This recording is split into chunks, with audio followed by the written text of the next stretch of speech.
All right. Are we good? Yep. All right. Well, good evening, everyone, and thank you all for being here. My name is Angela Trenkle, and I am an alumni of the Chesapeake Conservation Corps from the class of 2016.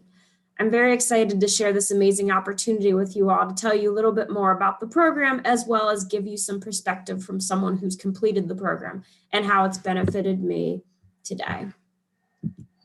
So the Chesapeake Conservation Corps is a program that is run through the Chesapeake Bay Trust. The Chesapeake Bay Trust is a nonprofit grant-making organization dedicated to improving the watersheds of the Chesapeake Bay.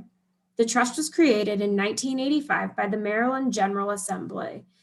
The trust's goal is to increase stewardship through grant programs, special initiatives, and partnerships that support the K-12 environmental education, on-the-ground watershed restoration, community engagement, and the underlying science of these three realms. The Chesapeake Conservation Corps is one of these special initiatives. The trust receives its funding through a number of sources. The most notable one that you'll recognize is the Chesapeake Bay Plate, which supports all of the good work that the trust accomplishes each year, including managing the Corps. Other sources include partnerships with agencies like NOAA, EPA, National Fish and Wildlife Service, and the National Park Service. So what is the Chesapeake Conservation Corps? The Chesapeake Conservation Corps is a green job workforce development program that was created through the state of Maryland in 2010. It is a one-year term of paid service that placed young adults between the ages of 18 to 25 with nonprofits or government agencies to work full-time in the environmental field. The program is open to anyone age 18 to 25 at the start of the program who is either a citizen of the United States, a permanent resident alien, or has documentation confirming permission to work in the U.S. during the year-long term of service. The four main goals of the Corps are to prepare young adults to become better professionals and leaders for careers in the green workforce, to expand the impact and reach of organizations advancing environmental issues, to promote and protect the local natural resources throughout the Chesapeake Bay region, and to increase the diversity and influx of young talent into the green workforce across the Chesapeake Bay. So why should you apply? The Corps provides real-world, on-the-job experience, leadership, and professional development training, mentorship, and a support network of young adults entering the environmental field. For many, it serves as a bridge from school to the workforce or higher education. I know in my class in particular, we had several people go on to graduate school after their year of service. The Corps program was specifically designed with the primary purpose of creating an opportunity where young adults can build their skills and experience to become successful professionals and leaders in the environmental field. You may be asking yourself right now, if the program's all about the members, then why do organizations apply? So for the organizations, they're receiving a free full-time staff person, essentially, to increase the capacity of their organization and the impact of their work. Since the stipend's paid by the trust, the organizations don't have to pay the Corps members. So they're essentially getting a volunteer for 40 hours a week. Many of them also have an appreciation for supporting a young person entering the field.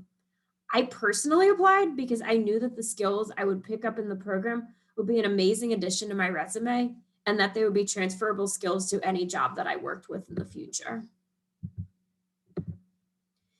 This year, the Trust has created an opportunity for those who may struggle with the financial challenge of a stipend year of service in the Corps, known as the Diversity Fellowship. The Diversity Fellowship provides an additional $5,000 to 4 Corps members who demonstrate financial need and identify with an underserved group, including but not limited to the list that is provided in the Diversity Fellowship application package. The goal of the Diversity Fellowship is to increase access to the Corps, allowing more young individuals to make the choice to apply an easier one financially. So the program was intentionally designed with each of these elements to benefit the Corps members and support them in achieving the next step in their careers. The elements of the program include gaining real-world experience working with an organization for a full year. 35 to 40 placements are made in each class. My class had roughly 35. You also receive a $20,000 stipend, 6 professional development trainings, including resume writing, leadership, etc., 4 project days where a Corps member applies for funds to bring their fellow Corps members together for a day to complete a project. You also get to complete 4 to 10 networking sites where you visit each other, as well as a capstone project, which is something that aligns with your host mission and benefits the host organization after you're gone. Typically, the capstone is roughly 25% of your work plan. For funding the capstone project, there's a grant opportunity that you can apply for to receive funding for your project. And finally, every Corps member is assigned a mentor from their host organization to not only support them in accomplishing their work during the year, but also supporting them in deciding and getting to the next step in their career after the Corps program. So now that we've touched on some of the basics, let's dig a little in on the elements of the Corps program. Let's talk about the real world experience that Corps members receive by working full-time for a year. You can find a year of this year's potential host organizations on the Chesapeake Bay Trust websites. The host organizations range from small local nonprofits like the Arundel Rivers Federation, larger nonprofits like the National Aquarium. There's also a range from county, state, and federal government agencies, including the Maryland Department of Natural Resources, U.S. Fish and Wildlife Service, and the National Park Service. These host sites offer a position in at least one of the following fields: environmental restoration, community engagement, environmental education, sustainable agriculture, energy conservation, and forestry. If placed, the host site will develop a work plan for which their Corps members, which outlines their responsibilities for the year, and this is in conjunction with your mentor. There's a vast variety of positions and projects accomplished by the Corps members each year. Some Corps members work with kids every day. Some Corps members conduct water quality or wildlife monitoring regularly. Some are creating GIS maps, and some are working on sustainable farms. The list is huge. Myself personally, I got the opportunity to work with the Arundel Rivers Federation, and a lot of what I did was community engagement and watershed restoration, including working with the Maryland Grows Oyster Program, leading the water quality monitoring program, compiling the annual report card detailing the health of the rivers, and implementing restoration projects throughout the watershed, including monitoring grasses on a living shoreline. As you saw in the previous slide, aside from working with a host organization, the Corps program has a number of other offerings to build the skills of the Corps members. One required element is the Corps trainings. These trainings are to ensure that Corps members are not only receiving experience and technical training through their host organization, but also building their skills and toolbox on becoming successful professionals and leaders in their career fields.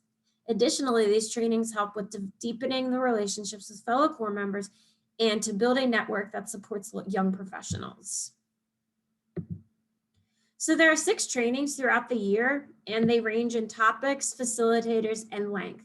The 2021-2022 training schedule will include a team building training, attendance at the Chesapeake Watershed Forum, a leadership training, a diversity training, a professional development training, and an environmental education training. So I enjoyed all of them immensely, but one of my favorites was definitely the environmental education training, because you got the opportunity to stay on one of the islands in the Chesapeake Bay. It was either Smith or Tangier for 3 days and immerse yourself in the island life. We got to learn about the natural and cultural history on the island, from interviewing island residents to going out into the marsh and collecting organisms and to eating Smith Island cake. Just make sure you bring tons of bug spray because the biting flies on those islands are fierce. So another required element of the program are the all hands on deck days. Throughout this, 4 Corps members are awarded funding to design and lead a project day for their fellow Corps members. Anyone who wants to apply to do this can apply. These are fun and productive days where Corps members get together as a group to accomplish a project and learn about the work of a fellow Corps member. One of my personal favorite all hands on deck experiences was through the National Aquarium at the Masonville Cove Urban Wildlife Refuge in Baltimore City, where we got the opportunity to study the biohuts, which they're these oyster beds that were put in the inner harbor and pulled up to take inventory of the different wildlife. We also got the opportunity to seine, clean up trash, and explore a beautiful area, which I highly recommend going to Masonville Cove if you ever get the chance. So another element are the peer-to-peer site visits. This element was designed to ensure Corps members are networking with other environmental organizations in the region, getting exposure to a number of activities, not just the ones provided by their host organization, and for the Corps members to get to know one another. So 4 site visits for the whole year is the minimum, but 6 to 10 are preferred.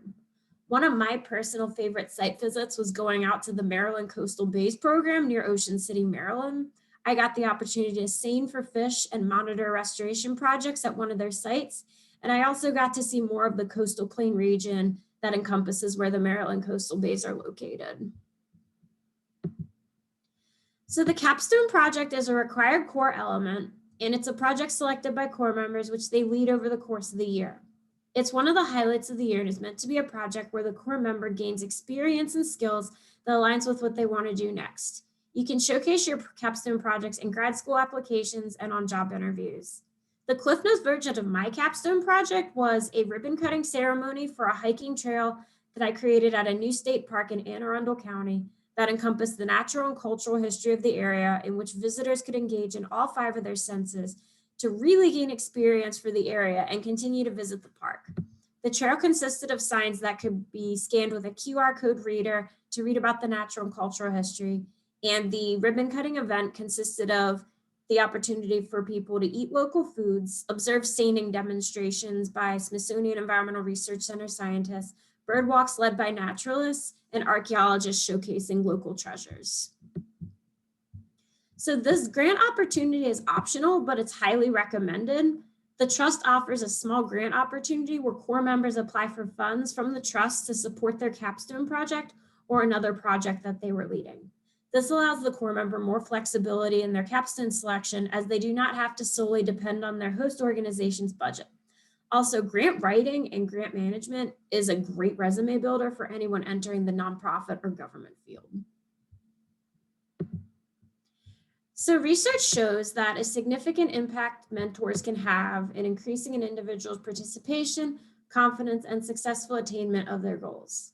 A strong relationship with the mentor is important to the Corps member having a meaningful service year. Each host organization must assign a mentor to the Corps member. This person serves in 2 capacities. They serve not only as a supervisor to ensure the work plan is progressing, but they also serve as a mentor who guides and supports the Corps member with decisions such as what they want to do next, what connections and opportunities are available, and what the Corps member can do during their year to strengthen their resume for these opportunities. So my mentor was Jeff Holland, the river keeper for the Western Road Rivers. And one of the things I loved about working with him was how encouraging he was for me to try out any opportunity that came my way when it came to professional development. Like, I got the opportunity to go out and ban ospreys in Jug Bay Wetland Sanctuary, which was an amazing experience. He also made me feel like I was an integral part of the team in the office, asking my advice to read over grant proposals that were submitted for the organization, and I was a key component to the meetings. So the benefits of the Corps do not stop at the end of the year. After 10 years, there are now over 250 Corps that make up the Corps Alumni Network. You can find the list on the Trust website. Additionally, at the end of the program, you get added to the alumni email network, where you're provided with job and professional development opportunities and alumni network events. And some statistics on where Corps members go after the program: about 10% go on to another service program, 25% get hired by their host organization, 30% go to graduate school, 35% get hired by another environmental organization, and about 60% are currently working in the region on Chesapeake Bay related issues. I also really want to stress that even if you don't go on to do environmental work after the Corps program, you can still utilize the skills from it and implement them into another field of study. Like, I myself personally, I am a preclinical technical writer at a bioresearch organization doing work with COVID-19, and I still use some of the skills I picked up in the Corps program every day in my job. And I may not be working in a Bay related job, but I'm still heavily involved in the community. And some of the items I do include going out with the Maryland DNR Coastal Fisheries Service to seine and trawl. Thank you all for giving me the opportunity to talk about this amazing program with you. If you have any questions after I leave, feel free to contact the program coordinator, Tara Drennan. Her information's right here. Or if you want to reach out to me personally, I can drop my information in the chat. And that's it. Great, thank you. We have a small group tonight, obviously. So, I mean, if you do have any questions, please, I mean, this is a great time to talk to someone who's been through the experience of, the application's a little rigorous, but also the entire experience of being in the CCC. So please ask away. I'm in Virginia, and I know the Chesapeake Bay Trust grant program, I think, is open to other states. Is this program as well open to other states besides Maryland? Yeah, so you can apply. I'm not sure what the majority of the host sites are located in Maryland. I believe there's a few that are in, we've had people in DC and Virginia and Pennsylvania in the past, but you can apply if you're in any state. It's just depending on where you want to get matched or whatnot. Like, you're in Northern Virginia, Jennifer? No, I'm in Or- Richmond. Okay.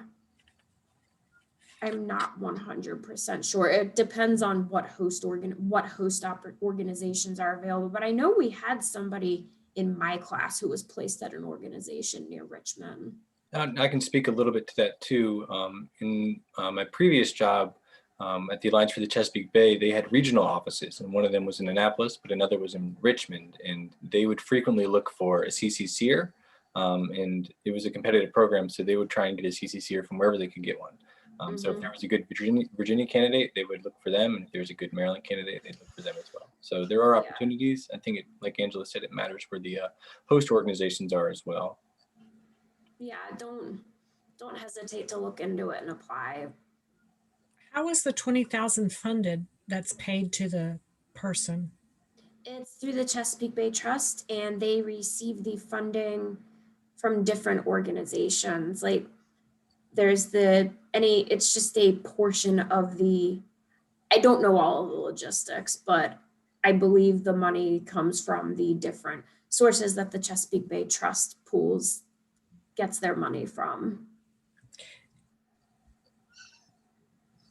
So would that be like kind of the nonprofits that donate to them, but also the license plate revenue most likely, and then potentially other organizations where they get grants from?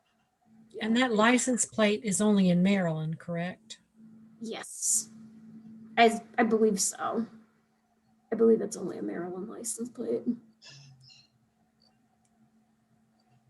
Hey, Angela, I had a question for you kind of about the networking aspect of the CCC program, because I know that's a huge part. And I was curious just if you could speak to how that's helped you or how you think that might have given you a leg up in your professional growth. Yeah, absolutely. So the environmental world is very small. So it's pretty easy to build. It's pretty easy to build connections into that. And through that, I got different people when I applied places. They would either recognize my application or it would help me with getting a leg up in different jobs or different presentations and the like. I mean, as I mentioned before, I'm not currently, the environmental field's not my 9-to-5 job at this point, but I'm still very active in it, and it still helps having my name out there with that. Could you speak more to like the application process, if you know like what they're looking for? Yeah, so I will stress that sorry.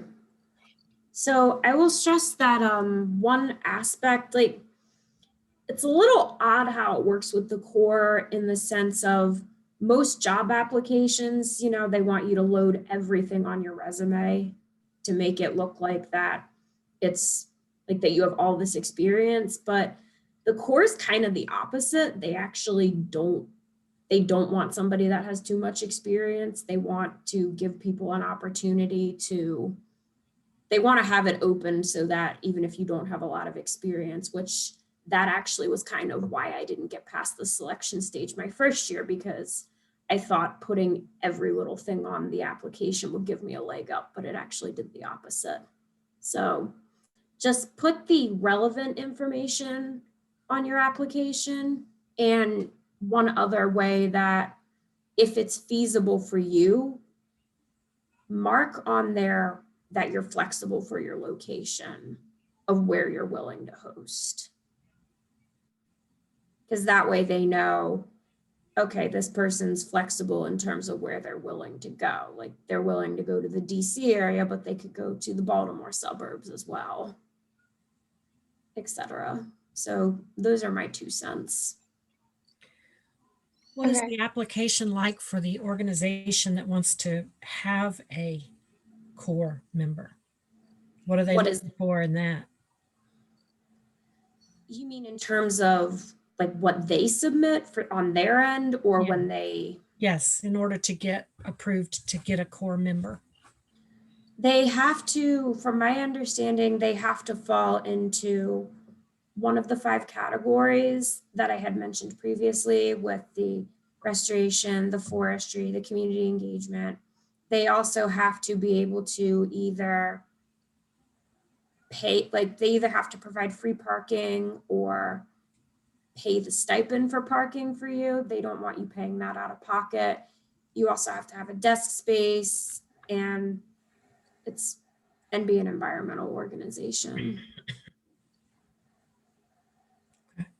I've actually gone through the process of applying as a host organization a few times, and it is a competitive process. I will say you have to have all those requirements, like Angela mentioned, just the tangibles and the capacity to host another volunteer for a year. But Yeah. it also seemed like they prioritize trying to give new organizations a volunteer. So in that sense, an organization that hasn't had a CCC volunteer before, or it's just never applied before, I think they do try and spread it out a little bit in that regards. Because It they're should really trying also, to build capacity, right? To build the capacity of new organizations. Mhm. Exactly. I should also mention one of the other requirements is they don't want it to be like a desk job for the person. They want them to be out engaging in opportunities. So if all that the host organization can offer is just sitting at a desk from 9 to 5, that's not something that they're looking for. Like we had that in one of the organizations in my class. That was a problem that somebody had. Hmm. So you'll definitely be out and about.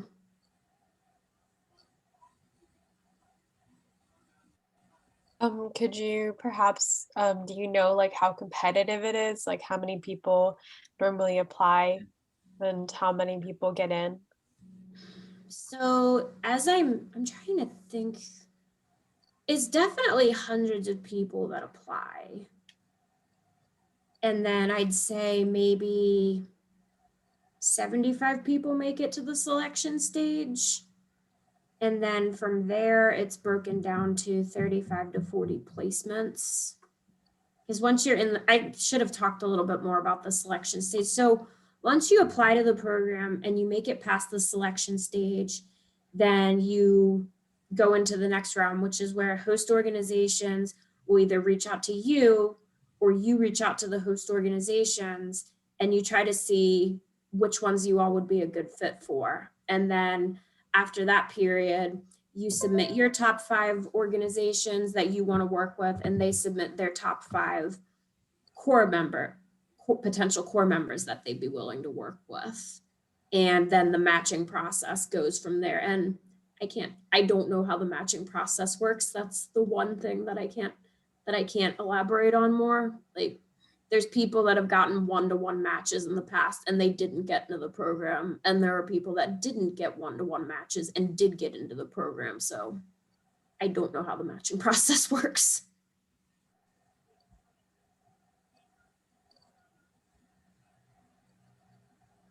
I guess to elaborate a little bit on that, not the matching part itself, but the interviewing and the meeting of the host organizations and the core members, when would that take place? Do you know like what the timeline is from application submission? So I think for mine, I'm trying to think. So my application back when I did it, we had the host organization. We had to turn in our applications by the end of April. We were notified by, I want to say the 2nd or 3rd week of May.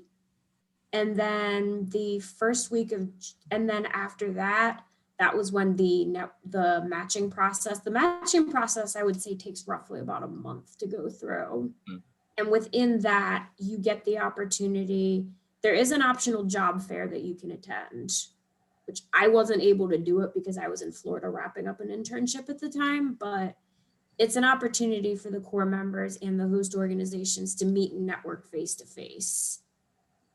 And then after that, it's like I said, it's about a month that you get for the matching process, the selection process, and then it's maybe 2 weeks after that that you hear back, 2 to 3 weeks. Okay, and the position starts in the fall, I believe. The position starts like the last week of August. Okay. I think, I'm trying to remember. I think I heard back from the Corps the beginning of July. So like I said, it was about 3 weeks after the submission of the top 5 host organizations. From that time period, it was about 3 weeks. Okay. So you could get past like the selection phase and then start with what is it called? When you get like trying to pair up with a host organization and then still not get in? Like still Yeah. not get a position? Yeah, they didn't used to have a selection stage. Like I know in the beginning, I think the first few years of the core program, they didn't actually have the selection stage. It was just immediately jumping into the matching process. But there's just so many applicants that apply nowadays. They can't do that. Okay. So you really wouldn't know till like the month before it starts Yeah. if you were going to be able to join the Corps or not. Yeah. Now I should have mentioned this in the presentation that like don't hesitate to still keep applying for other jobs while you're waiting for Corps placement or even during the matching process, because we had people do that. Like we would get like the host organizations would get emails saying like so and so, these 5 people have dropped out of the running and they're no longer interested in being placed with a host organization. So, And I'm not sure if that's just a key of a lot of core programs. I know AmeriCorps has a long kind of period before application. Peace Corps, which I'm familiar with, has a very long period before application. And it sounds like Chesapeake Conservation Corps has a fairly long one too. yeah.